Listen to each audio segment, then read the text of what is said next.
శుభోదయం. అందరూ బడికి రావడం చాలా మంచి విషయమే.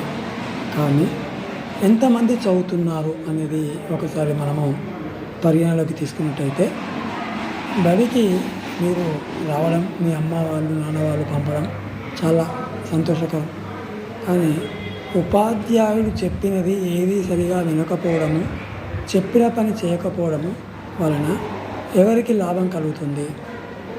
వస్తే మీకు చదువు వస్తుందా? ఒకసారి చదివితే మనకు సరిపోతుందా?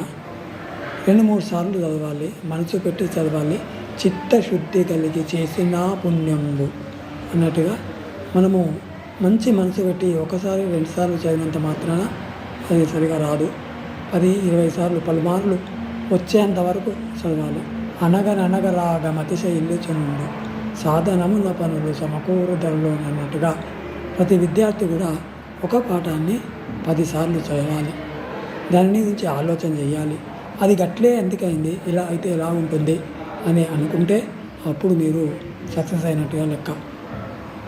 ప్రతి విద్యార్థి కూడా చెప్పిన పాఠాన్ని చదవడం, చెప్పడం, రాయటం, ఊహించటం ఇవన్నీ చేయగలగాలి. చేయగలిగిన వాడే వాడి ప్రతిభతోటి ముందుకు పోగలుగుతాడు, ఉన్నతుడు, ఉత్తముడు కాగలుగుతాడు.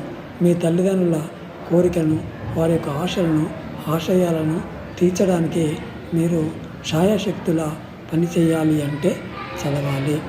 చదవడం ఇది ఒక్కటే మనం చేసే పని.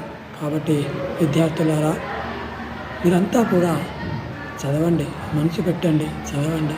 చదివితే పోయేదేం లేదు. వస్తే మనకు ప్రతిభ వస్తుంది, మెప్పులు వస్తాయి, పురస్కారాలు వస్తాయి, ఎన్నో రకాలుగా గుర్తింపు వస్తుంది. డిఈఓ లాంటి వాళ్ళు, ఎంఈఓ లాంటి వాళ్ళు మనల్ని మెచ్చుకుంటే ఆ ఆనందమే వేరు.